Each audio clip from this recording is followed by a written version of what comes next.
Pringle Jefferson. Can we give Miss Tara a round of applause as she makes her way?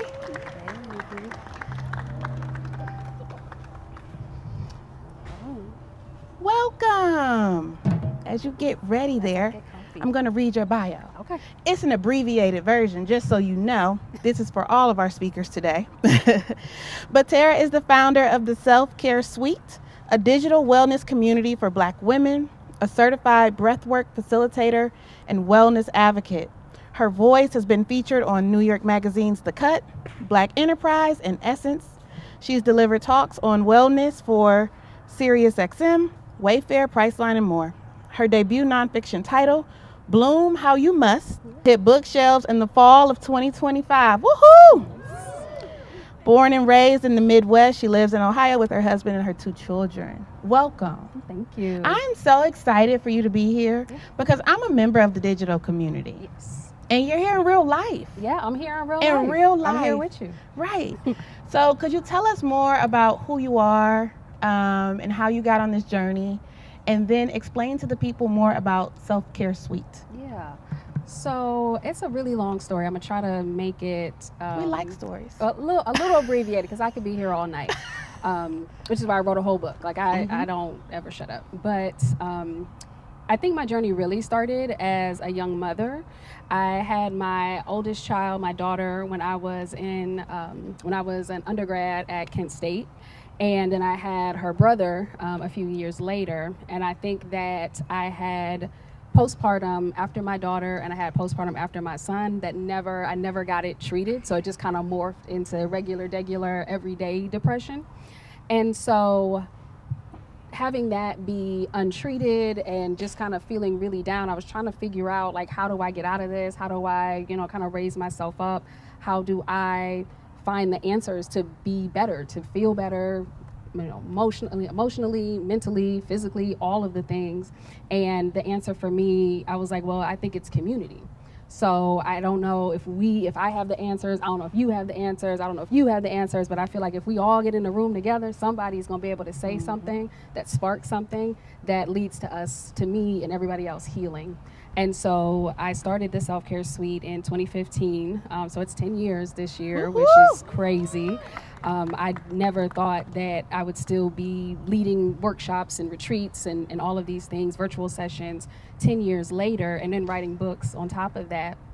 But that is really where it all started for me, was kind of being that young mom, really not wanting to fail at it, really putting a lot of incredible pressure on myself, and finding and building that community that helped me to see that I'm worthy of all of these things that I thought I maybe wasn't worthy of. And so that's how I started the Self-Care Suite. I kind of mentioned briefly the Self-Care Suite. It's a digital community for Black women. We do retreats, we do virtual workshops, we do these things that I call the decompression sessions, which are these lovely bedtime ritual that we do collectively, online, virtual. It's really like the most relaxing time ever. And I love having this front row seat to women's evolution. So I love that you're in the suite. I love, everybody in there. It's still somewhat of a smaller, more intimate community. We're about 1,200 members. And just small and intimate with 1,200 people. Right. A lot of other. I love the humility. A lot of other wellness groups, they grow, and they have like Girl Trek, and they have like 1 million women that have participated in their programming. So I always think of it as kind of small and intimate intentionally. Like, I really want the people in the suite to know one another. I really want them to celebrate their wins. And there's women who have gone on retreats together. They got tattoos together. Like, it's a real community. And so I'm always really thankful for the 1,200. It's in my heart, it's small and intimate, and I love it that way. So I'm not, in any way like, oh, I wish it was. The people who are there are meant to be there. So I'm so inspired by the intentionality behind the Self-Care Suite. There's a clear target audience. I'm more of a lurker, so I'll consume the content. I'm in the suite, but people don't know. I'm not, saying hello. But sometimes you'll be on Facebook and there'll be something from the Self-Care Suite that's like, have you stopped this week to actually think about what makes you happy? Have you taken a pause? Like, there's things that just make you stop and pause, stop your scrolling, your doom scrolling. And so my question for you is, how do you keep the intentionality at the forefront? Because Self-Care Suite could really become, for all, by all, for anyone, come one, come all. How do you make sure that you keep your target audience at top of mind? I think it's real easy for me because the Self-Care Suite is really founded in a desire to help Black women unlearn exhaustion as our default and lean into rest, lean into healing, lean into pleasure.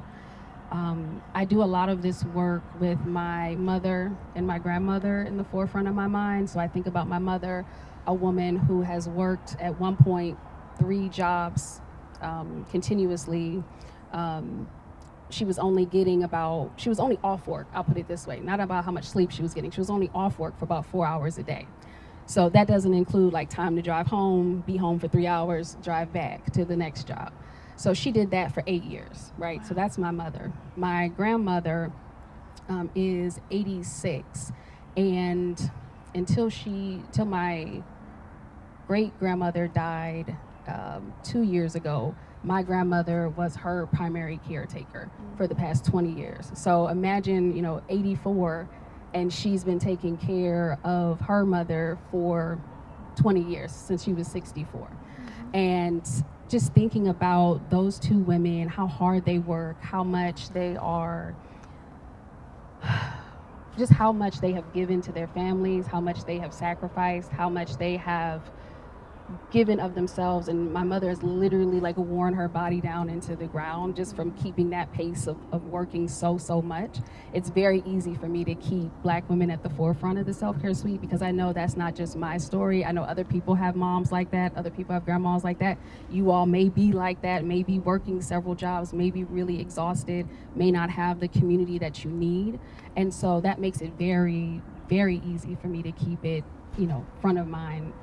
And I'm honored to be able to do this work. Okay. I feel read and seen all at the same time. Reason being is because I feel like I'm a part of the no sleep committee. I do go to sleep early, though. My friends will tell you that. I have a bedtime alarm.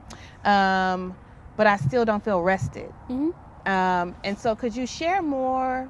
Because it's a few more people like me. I won't look directly at a few of y'all that I know overwork. We have been taught, one, by society, that unless we work, we won't have, right?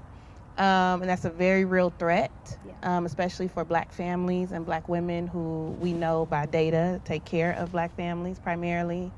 And when we're in these different environments, work, worship, etc., we become the worker. We become, unfortunately, the mule. And so is there an intervention that you can have with us here tonight? What can you share with us to make us slow down? I think the story that you shared about your mother is a very clear message when you say she's worn her body by keeping up that pace. So what would you like us to hear? It's such a it's a conversation that is really rooted in a number of things. I think in terms of Black women being overworked, one of the things that's really difficult about that is that we don't have examples of our intended outcome. So we don't really have, I always say the Self-Care Suite is the headquarters for well-rested Black women. And that's kind of aspirational. It's not necessarily where we are now. It's more aspirational to kind of pull us there. I really do want to have those examples of what it could look like if we are centering ourselves. So I think that's also a part of what helps the Self-Care Suite work, is that we come in there and we share our wins. So people may say, hey, I was up for this one consulting job, but I discovered like I would have to put in too many hours, so I withdrew my name, and it's scary, but it feels good, and everybody applauds, like, good for you for, choosing yourself, putting yourself first. Or people come in the group and they say, I, was gonna have my mother-in-law come and she was gonna get on my nerves, and so we just put her up in a hotel. Like, all of these examples of people choosing their peace, choosing to reserve some of themselves for themselves, I think that is key to be able to get yourself in a community of women who are working toward the same thing. Because often what happens is, and this is something that I found myself doing, especially in the entrepreneurial world, there's a lot of that, like, sleep when I'm dead, all of that, you got to hustle culture is so contagious. And so I really had to kind of withdraw a little bit from that and plant myself in spaces where we are finding new ways of being. And really part of that is also just taking one small step for yourself. So I know you said like you kind of team no sleep, but then you also, you have your bedtime alarm. So even if that's just something like, dedicating yourself to getting maybe 9 hours of sleep, like this is something that I know. How many people get 9 hours of sleep? Okay, thank you. Thank you. It's always one. Okay. Yeah. So even if that's like something, if you get 5 hours of sleep currently, say you push yourself, okay, I'm going to get 6, right? Like baby steps. But just thinking about one small courageous thing that you can do for yourself. So whether that's, something simple, like one of the women in my book, she is almost 80, and she said like 40 years ago, one of the things that she started doing for herself was that she would do these AM, PM meditation sessions. And so she would do 20 minutes in the morning, she would do 20 minutes in the afternoon after she got home with her kids.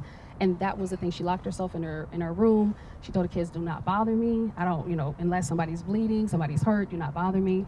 And she had to like snatch this time for herself so that she knew she could, one, decompress from the workday, leave all that stuff that she had dealt with, during the day, but then also take that time for herself so that she could be present for her children in the evenings. So even if you hear me say something, you're like, well, 9 hours will never work for me. It doesn't have to be 9 hours. It's just about what's possible for you. And I think number one is getting yourself in a space where people have the same goals as you, as wellness, emotional rest, mental rest, all of those things. So I have friends who push me to think about radical imagination. I don't really believe in imaginative things. I don't like anime or, I don't like that. I dabble in reality a lot. So one of the things that I would love for you to walk us through, because you talked about a well-rested Black woman being more aspirational, could you give us a dream day of rest, starting at my wake-up time, which is 5:30 for those in the back? Yeah. They don't know what that looks like. They don't get up till noon, child. Yeah. So a day in the life of a well-rested Black woman. I love that question. I feel like for me, this is what my day would look like. My kids are, well, my daughter's in college now. My son is 16. He's about to be a senior. So he's kind of self-sufficient. So I don't have to get up and do all of the like little kid stuff anymore. But a well-rested Black woman, I get up, I have a delicious breakfast. I love a good waffle, a good whatever, a delicious breakfast. I go outside, I have my little cup of tea, I check on my flowers. This is like literally, like I'm walking you through like almost you sound like my somebody day. I know. Yeah, almost my day. I go outside in the morning, I check on my flowers, I check on, all of the little bushes, the roses, the lilacs, all of that. I come in, I might do a little straightening up because a nice, clean, clutter-free space helps me mentally. Talking to some friends, maybe, I don't know, three hours or so of like actual work, like not consuming my whole day. I don't think, the 9 to 5, I don't think it necessarily has to take that long. I think that's just something that, capitalism has ingrained in us. We could get work done in a lot fewer hours. We still have the same pay though. But I think really the key in the well-rested Black woman world is that you are setting the pace of your own day, and you're not feeling like you wake up and your heart's racing because you feel like you're already behind, or you feel like somebody else is kind of running your life for you, if that makes sense. So I think for being a well-rested Black woman, it's really about having that agency and having that knowledge that you got you, your community got you, your family got you, and everything's gonna be all right. That sounds beautiful. What do you all think? I think so. So I have two more questions before we wrap. You talk a lot about community. You've built a digital community. One of the things that I think about often is like, what is my responsibility in community? Yeah. We talk a lot about the village, but the village doesn't just exist on vibes. You have to pour into it so that you can take things out from it. Yeah. Do you have any perspective or tips for us about how to keep the village healthy, how to keep a community around us? Yeah. I think for a long time, even though I had the self-care suite, my own personal community was lacking a little bit. And I felt like I was pouring a lot into the suite without having, necessarily the personal stuff to back it up. And so over the past maybe 3 years or so, I've really tried to be much more intentional about nurturing that community. And I think the main thing is keeping people top of mind. I think it's very easy for us. We live in a world where, oh my God, I don't want to bring it into this space, but you know what's going on, when you go online or you look at the headlines or whatever, it's very easy to kind of feel isolated and feel like, okay, I'm just gonna kind of shrink inward a little bit.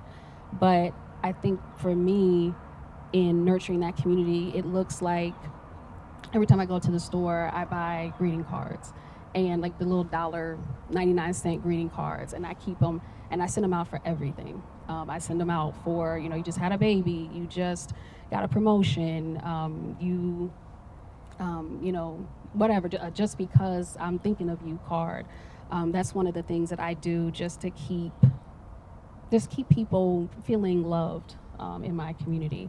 I also try to make it as much as possible, because we're all really busy people, but I like to have recurring like appointments with my friends. So instead of I pull out my calendar, you pull out your calendar, we trying to figure out when we can meet up. I like to say, like with my one friend Andrea, we talk the third Monday of the month, every month since 2014. Wow. So like I know sometimes we have to move it to Tuesday just because something's going on, but that's how I build consistency, because I know I want to give people an actual time slot in my life, so that they know that they're important to me, and we can have that time to really nurture that relationship. So I think it's really about, again, that intentionality of being present, and then also that intentionality of carving out those moments where you let your community know, like, I see you, I'm here for you, I celebrate you, I support you, and I think that really helps to build that connection and keep it strong. That's beautiful. I want to be on somebody's calendar. I'm going to take that up today. After this, I'm going to take that up, get on their calendar. Okay, so one of my life goals is to write a book. And I want to hear everything about your process that you can share with us at this stage. Could you share more about the journey of writing? How do you find the time as a mom and as an entrepreneur? And what is the book about? Okay, so Bloom How You Must is a book that I have been working on. I started the proposal in December 2020. And so it's coming out December 2025. So it's a 5-year process. And the book is, the entire title is Bloom How You Must, A Black Woman's Guide to Self-Care and Generational Healing. And I spent the past 3 years writing it. Previous 2 years was just kind of refining it and all of these things.